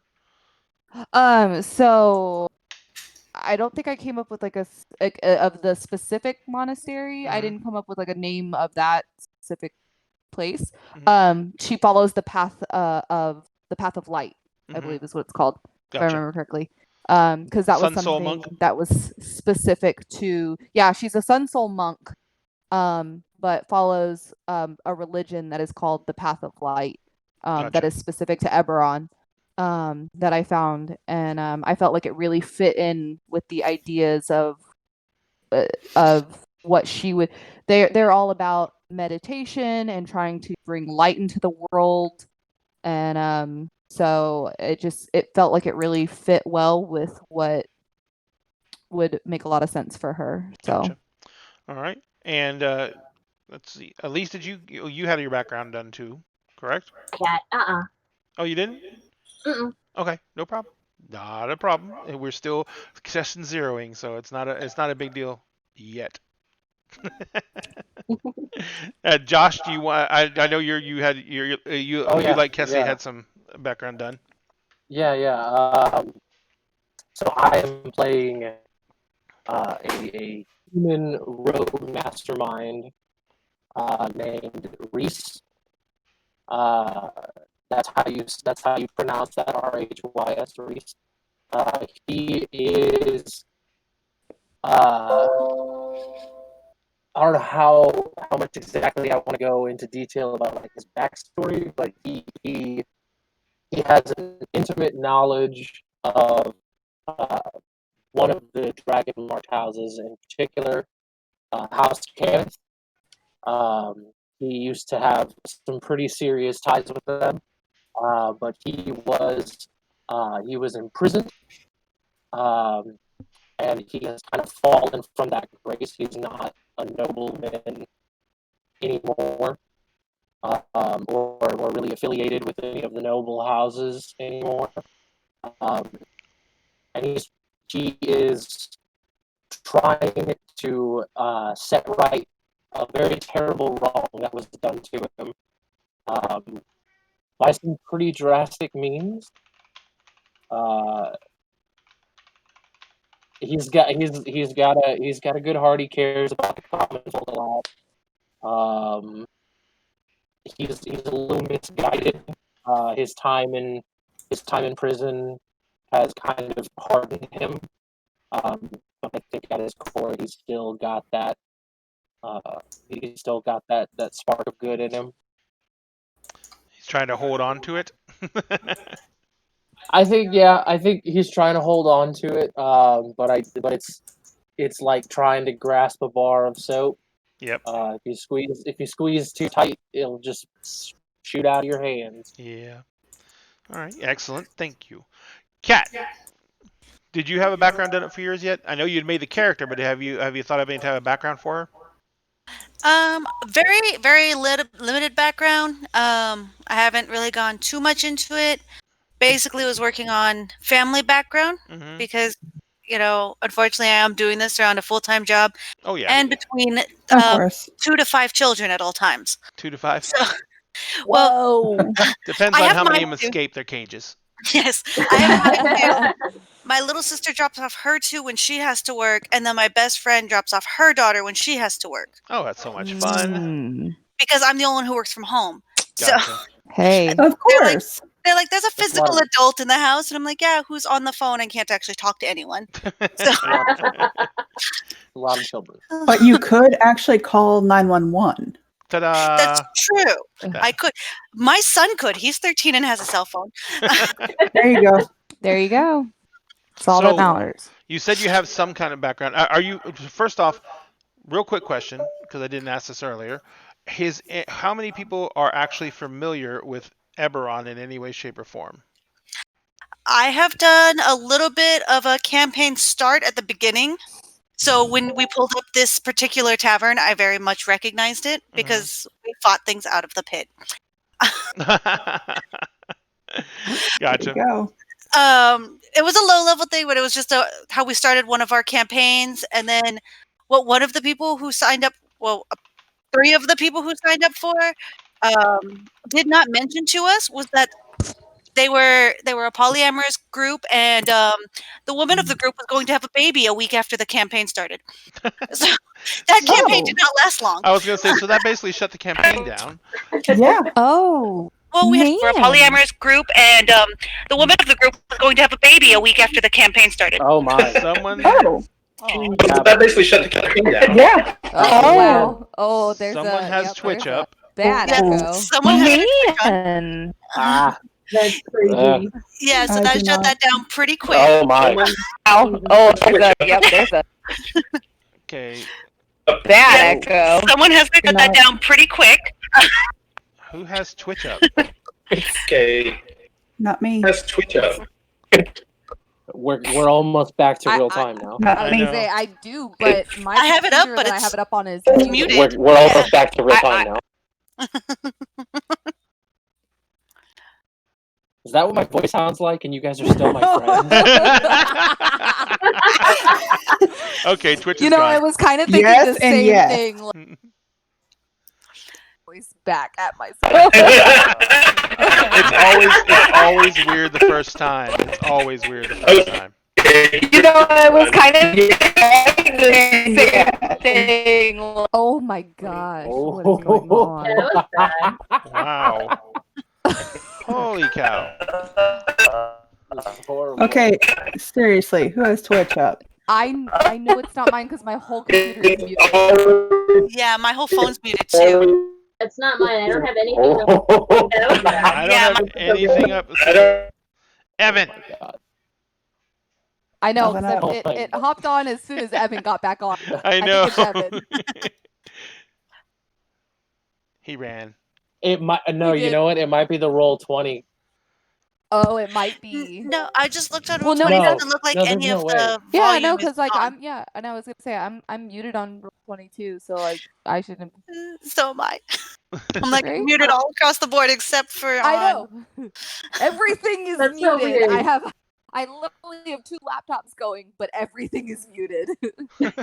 I'm really looking forward to when it does this to us during like a really like tender scene where it'll be like Yes. I Cradle I Josh. always loved you. I wanted you to know. I always And then like 10 seconds later, I always loved you. I already said that. All right, we're working again. on it. We're working on it. Oh, and as for the Twitch Yeah. stream itself, we have the Twitch stream going. We have we're trying to get it set up on YouTube, but YouTube is giving me issues with streaming live to it for some reason. It's going to be streamed on the Facebook page for Dinner and a Game. So we're going to have all those options up. We are doing our best to get this out there as much as we can. We are going to be uploading the videos to YouTube later on. And so there will be access to it on YouTube, and YouTube is gonna be the repository for the actual stream after it goes off live, because Twitch only holds your videos for like 60 days unless you have like a ton of subscribers. So, but yeah, everything's Wah, wah. wow. I said wah wah. I know. So we basically Basically, like that's lame. That's lame on their part. Like, well, Twitch is a monetized site, so smaller producers who do not have a lot of fans are not their priority. They do provide us with a venue, though, so I mean, that's great. hey, Yeah. That So works. we don't pay a dime for it, so I'm not gonna dog on them too much. okay, sorry. And so we don't have And our sponsor's gone. our sponsors gone. And Kessie blew it. Nah, just kidding. But I will post up links to everything in the Facebook group again, a Facebook page again, and we have a group and a page. The reason for that is people on the page originally asked to be able to post things to the page, and you can only do that if you're an admin, so we created the group to let everyone who is a fan of the show and a fan of the page have a place to post. So we will post everything on there, and we will get everything set up.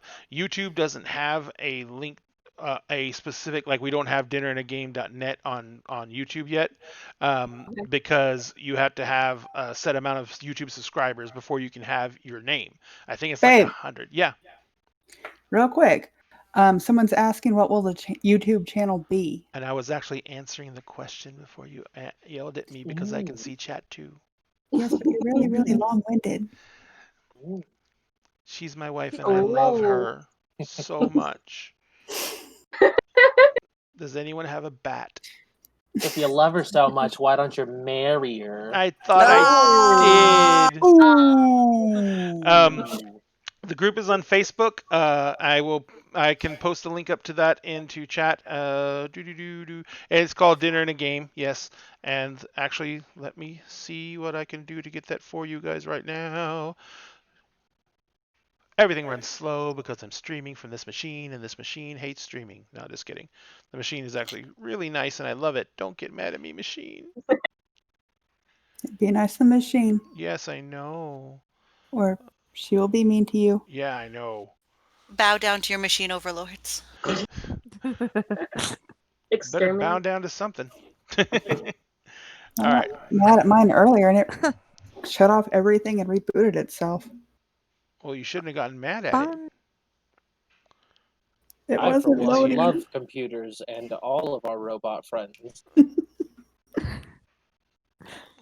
You need to say it a little louder, Josh. I don't think the I, for one, love all of our robot friends. Oh, good. This time Captcha caught it. Yay! Captcha caught it. All right.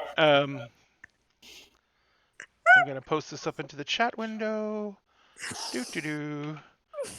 That should be the Facebook page for everyone who asked in chat, which was like I think one person, because there's probably one person in chat. Hi, one person. So we have basically everyone wave.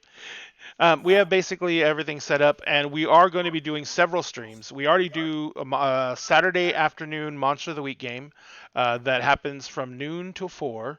That involves a lot of the some other. Elise is actually in that one. Jessica's in that one, and we have some other players from the San Antonio game in that one. And that one's going to be running from noon to 4, and that's probably going to be running about 20 weeks, 22 weeks. So that one's going to be a limited run, and then it's going to be resetting. Monster of the Week is not designed for massively long campaigns. It's designed for nice, short, detailed campaigns that tell a single story. But it's great for what it is. It's amazing. We're going to be doing this game on Tuesday nights, and I think we're going to try and do a Sunday game. I was hoping to do Firefly. If anyone would like to play in that, not saying any names, but someone may have already drunkenly said that they would, maybe. Who was that? That was Cassie. I drank a lot of whiskey that day, like that whole day. I was gonna say I had a lot of Smirnoffs that day. Yeah, no, this was on Saturday when we were on the Texas Critters like video chat all day. Yep. All day. I was on for You literally were like on 10 the hours. video chat all day. I was on So much for makes her 10 smart. hours. Josh, you were on for almost half that And- time. Yeah, because Yeah. I wasn't gonna be 'Cause able I to was take on. I couldn't take a nap. I couldn't take a nap. She was just being really Because loud. I was in the living room screaming. By the way, everyone, we are, as we discussed Yeah. before, we're based in Texas, and one of our, I guess, sister sites, I guess we'd say, is the Texas Critical Role fans page. Yeah. And for anyone who's a fan of Critical Role, I'm totally down to claim that. absolutely. For anyone who's a fan of Critical Role, the Texas You already Critical Role plugged 'em. fan page was responsible for that really successful fan meetup before the Austin live show. I mean, it went over incredibly oh my well. God.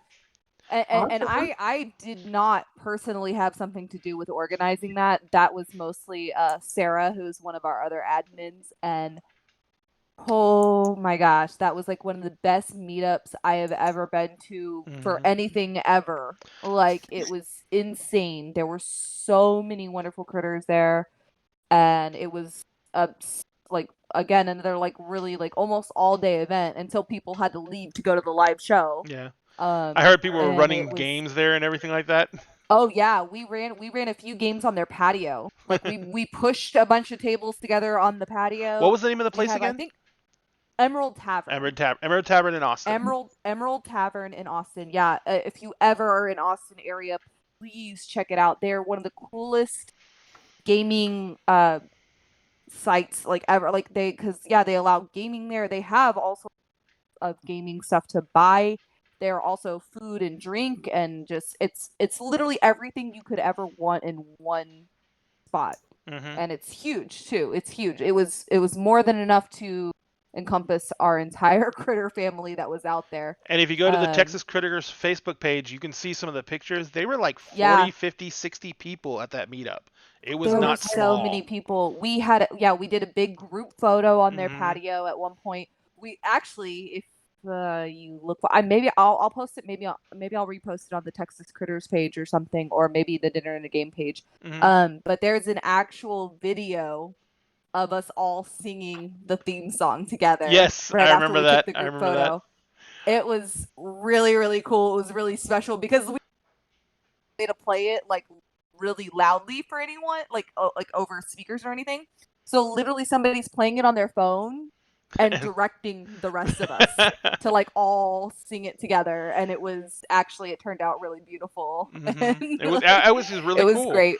And another thing, Kessie, one thing you're involved with though is you're the one for the people who went.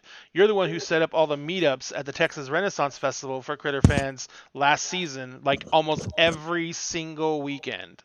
Man. Yeah, actually, literally every weekend besides the weekend of the live show. That was the only weekend I was not out there.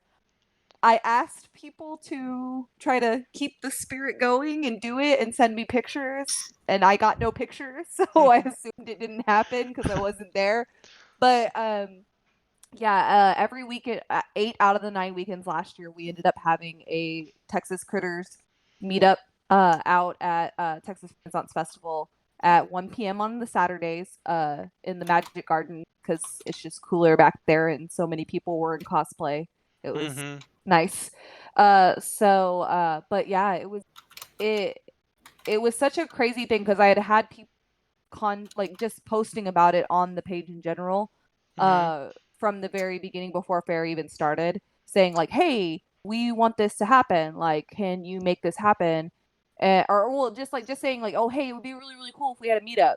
And I was like, "Oh, like I'd be down to organize that. Like, I'm out there all the time anyway because I'm also an ambassador for the Texas Renaissance Festival. Mhm. Another one of my geeky nerdy things that I do. So I've been going to Texas Renaissance Festival since I was a teenager, and so I've been a part of the ambassador program for the last 5 years, I think, ever since they started it. Yep. And I've already been so involved with the fair, and I'm out there all the time anyway. So I was like, oh, that'd be easy for me to try to organize something, and I know what time a lot of the other meetups are. So they usually do on Saturdays like a fairy meetup at 2 o'clock near one of the chapels, and they do at 3 o'clock. They do this other big meetup that's called TRFF. So I was like, I know what times those are. That's why I picked 1 o'clock for our meetup in the gardens, because it made it so that if there were any people who overlapped in those other groups, they were able to still go to those.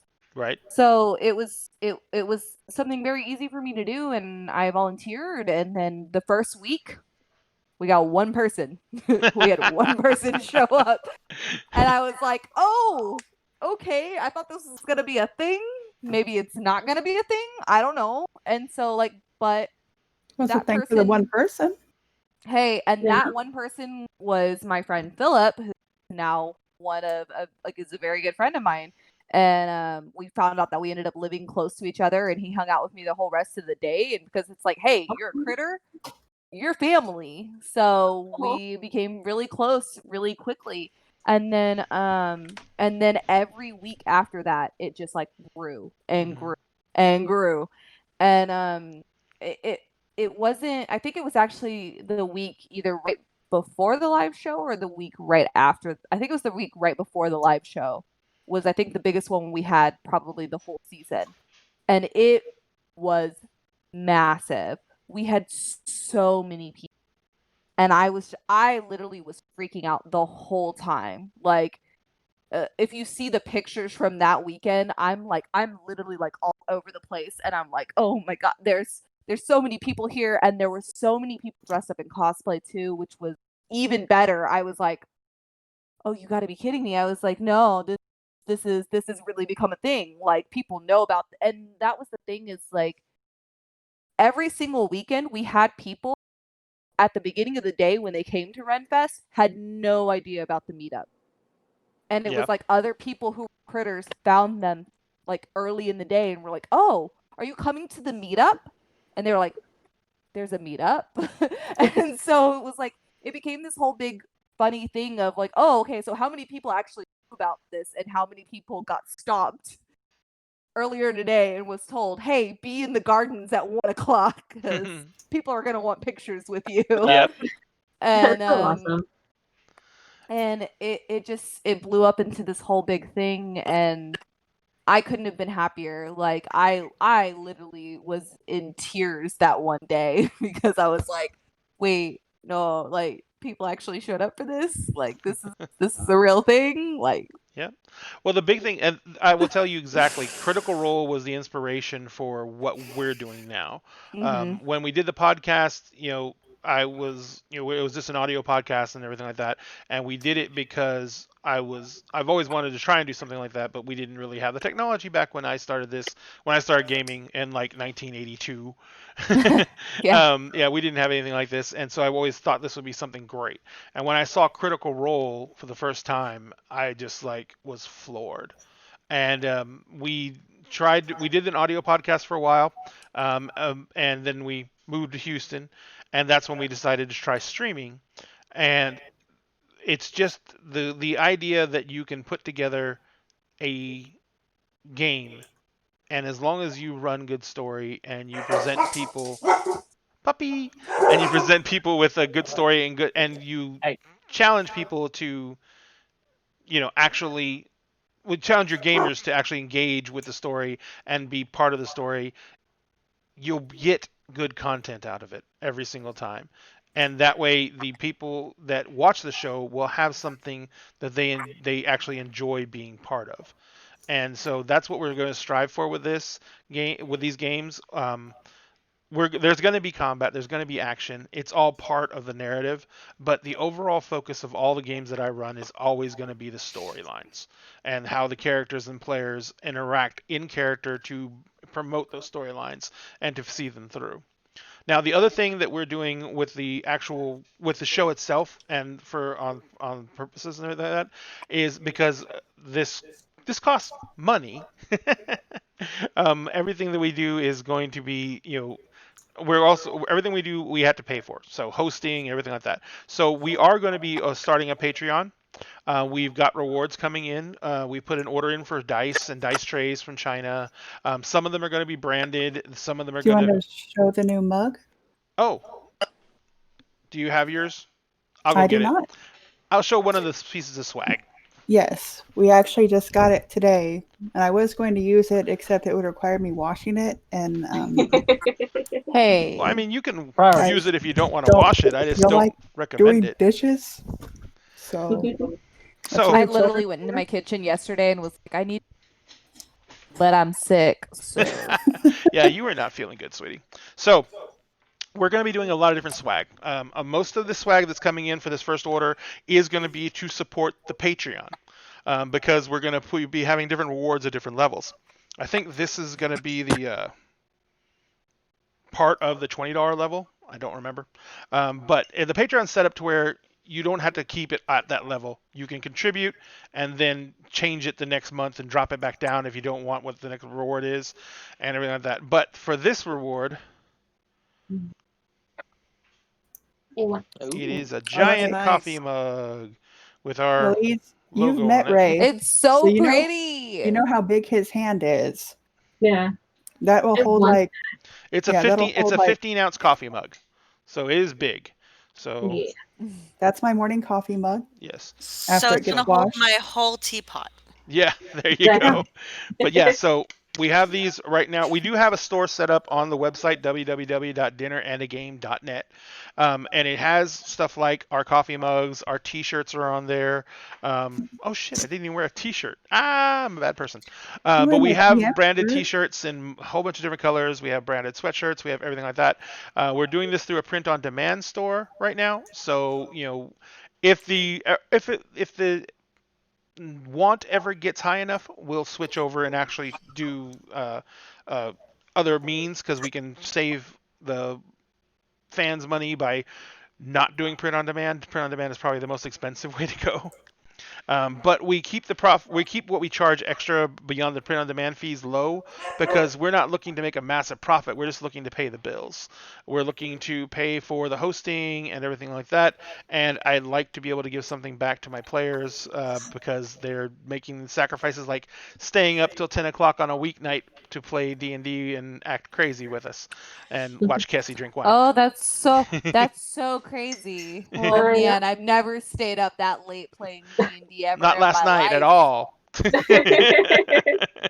No, she bailed Not last every night. not every single Monday of my life do I stay up until midnight playing D&D. I know, but this is Don't also the listen whole. to her. She falls asleep early. That's a lie. I do.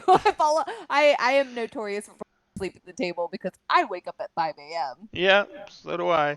I'm actually going to get up earlier now because my daughter just got a new job and she has to be there at 6 and she still hasn't gotten her driver's license.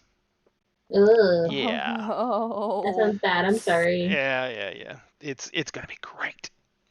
But anyway, so we're all the stuff on the store is going to be part of the Patreon rewards program. So we're going to have different levels. They're going to have all the different rewards from the store. That way we can just utilize that to set up rewards for the Patreon. And then we're going to have, like I said, we're getting a dice order coming in. We're ordering some dice vaults. They're wooden dice vaults. They're going to be in 7 different types of wood. We're going to let the fans actually vote on which wood they like the most. And if we have it up, then if we have enough votes, then for all the woods we'll keep L7. But I want to make sure that we don't have stuff that people just don't really like.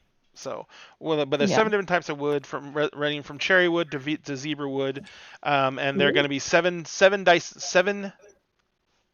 chambered dice vaults, and some of them are going to be branded with our logo on top. Some of them are branded with artwork. It's all going to depend. All this stuff is going to eventually be available on the store as soon as we know for sure we can handle whatever demands Patreon makes of us. We'll put all the excess up on the store for sale. But that's going to be coming out in about a month because it's an order from China. It takes a while to get here, and you guys are going to be getting swag from that. So Which is why we asked for shirt sizes. Yeah, that's why we asked for shirt sizes and stuff like that. And so we want to make sure that we can cover the costs, so we do not make this situation of we're constantly trying to pay for this and it becomes a burden on us. I'm not going to ask anyone else to help with it because we should be able to produce a show that people like enough that they may want to support. And it's all going to be voluntary support. So like I said, and if we do sell stuff in the store, we are going to get regular dice sets in to sell in the store, and we're going to get dice trays and everything else to sell in the store.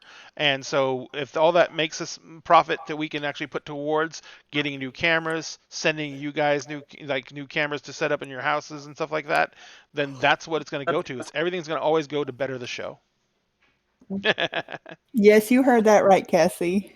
Hey, so I don't end up knocking over my phone. But yeah, that's a thing. The D&D campaigns, this D&D campaign, the Eberron campaign, I'm not going to set a time limit on it. I'm not going to say that this is going to be, we're going to stop when we hit level 20 or we're going to stop when we, finish this storyline. Because I've seen a lot of your backgrounds, I know that you're going to provide me with more than enough rope to where I can keep on antagonizing you guys for a long time. And because of the meta that I've already come up with myself, we'll have plenty of story to go on for as long as we want to keep playing. It's going to be probably the same thing for the Firefly campaign. But like I said, for games like Monster of the Week, those are going to be finite. But that's going to also allow us to rotate out games and get more games in on that Saturday or that Sunday that we play. And so one of the things that we've always meant to do with Dinner and a Game is try and highlight independent games and smaller game producers and try and give them a voice too. Of course, we can't match D&D because D&D is the grandfather and the grand poobah. But we're going to try and give voice to different games. So if you guys, the people watching, or if you guys who are playing, if you have any games that you want to see brought up, Josh, I know you want to play Monster of the Week, and we will get you a Monster of the Week game. But if you guys want to play anything, or better yet, if you guys want to run anything and let me play, that would be wonderful too. So, Yeah, Cassie, when are you going to start running? We'll set it up for Wednesday. How's that, Cassie? Yeah, 24 I'm not that hours. drunk. I'm not that drunk. Maker's Mark, right? No, that is. I've got a bottle right now. That is in the kitchen. I have not touched it since Saturday. Is it in the kitchen, turned into face the corner and on timeout? Yeah, essentially. Like, I have not touched that bottle since Saturday. So that because you have a bottle, does that mean that you're going to drink it and you're going to go running? I should probably not run a game right now because I do not have time to prepare a game at all, ever. Gotcha. So that's kind of my biggest issue is like I would love to run something. I've never run anything ever before, and I would love to do it though. I have actually made a commitment, maybe also slightly drunkenly, to my ambassador group, to my TRF ambassador group, to try to help run something for them. D&D related, but invite them. I want to learn how to do it. I want it with the fact. So one of the things that we obviously didn't go over, but I'm sure has kind of been figured out throughout this whole process, is that me and Josh live together. We are in the same home, and he's my DM on Monday nights.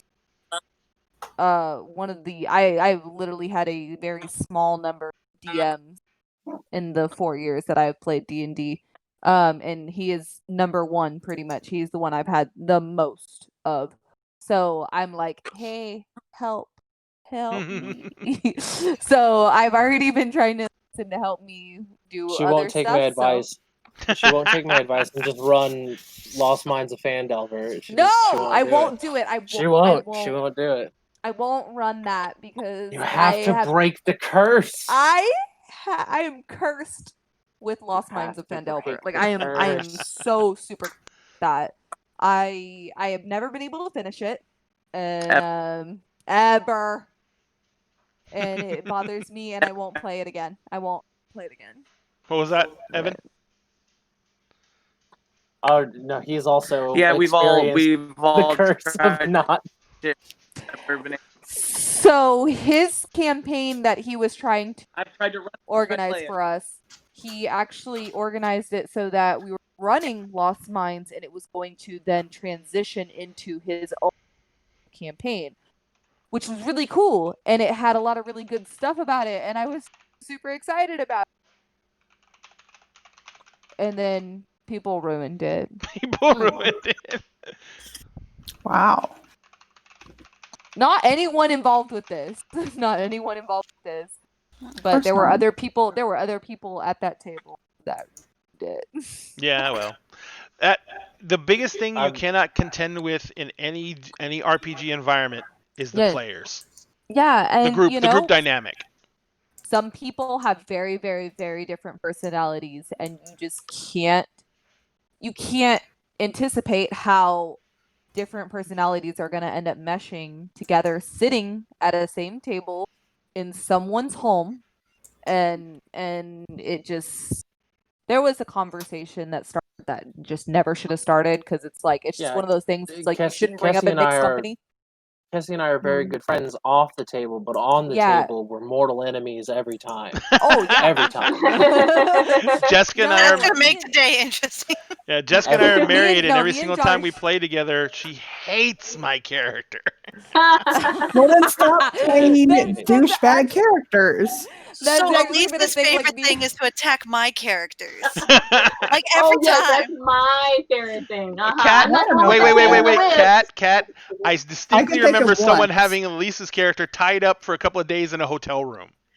Yeah. It was needed. I remember that. It was needed. It was needed. Someone had to be taught a lesson. It was needed. I'm the innocent one. She's the sweet baby angel. Always. Exactly. So yeah, me and Josh actually do have that kind of relationship usually within D&D.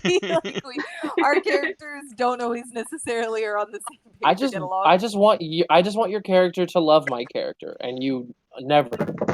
No, and that's not replicating life at all. No, not at all. How dare you? How dare you? Oh, by the way, Colleen says hi. Yeah, oh, Colleen. She's watching on Twitch. No. Josh and I have been friends more than 10 years now. And have known each other for way, way, way too long, and been through way, way, way too much together, I feel like. But yeah, we can't stop being friends, because if we do, I'll just leak all of her secrets. Oh, she'll leak all mine. Yeah, and then I'll also have to we'll never be able to run for office. Never run for office. Yeah. Yeah, no. Josh and I are just way. We get told a lot that our relationship is like weird, essentially, or like it's too much, or like we've had some funny looks. We've had some funny looks a few times, but literally, me and Josh are just like absolute best friends. I've never been closer to any person in my life, I don't think so. Hey, I love you. That's a beautiful symbol of love. I love you. I love you. You're number one in my book. Nope. So, I tell you what, it's 9:00. It's an hour earlier than we're going to cut off, but we've pretty much, we wanted to make sure that we understood character building. We wanted to make sure that you guys had the mechanics down for the actual character sheets. I'm going to get as soon as you guys get me all your art, I'll get those tokens made, and I'll probably send you messages, and we'll jump on to Roll20 real quick so I can show you the tokens and put the art on your character sheets for you and get everything set up on that side.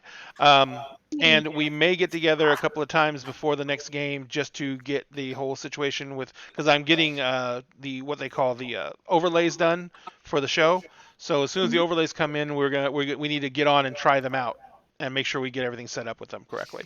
So we're going to do all that, and it's going to have to be on a night where we're not playing a game, so we don't waste all our time while we're supposed to be playing a game trying to get this stuff done. But we're going to go ahead and say goodnight for now. And I'm making intro and outros for the show. And we've just lost somebody. It wasn't me. She's like, she's like, we're gonna say goodnight. Okay, I'm out of here. I'm out of here. She didn't say goodnight. She said fuck off. Thank God. Thank God, it's over. We didn't even roll dice. I know. Well, this wasn't going to be a rolling dice night, except for the people who rolled their characters. No, I know. Yeah. So next week, Tuesday night, 7 p.m. to 10 p.m. Central Standard Time, we will be broadcasting Eberron, Heroes of Brass. That's the name of our campaign. My All Discord is demanding to update. I'm sorry. That's okay. We're going to take off anyway. So, guys, thank you very much for coming on tonight. Thank you very much for walking through this whole mess with Roll20. It does look like, and I'll say this real quick, it does look like Roll20 is stable, which we had a Friday night game that was just a friends game. We literally abandoned the game. Yeah, we could not get it to We come could up. not get it to work. It it wouldn't even launch because Roll20 is so overloaded on the weekends right now. So Yeah. So Friday night, Saturday night, Saturday during the day, it seems okay. Sunday during the day, it seems okay. Yeah, but we're not using any maps or anything on the Saturday game because Roll20 actually has Monster of the Week, by the way, Josh. It has it built into it. So, all right. So, guys, thank you again so much. Everyone who watched, thank you so much for showing up. We really appreciate it. Texas Critter Page, you guys showed up in force. We really love it, and thank you so much for supporting us. And we are going to say goodnight, and may everyone have a blessed night. And remember, we will always save you a seat at the table. Good night, guys.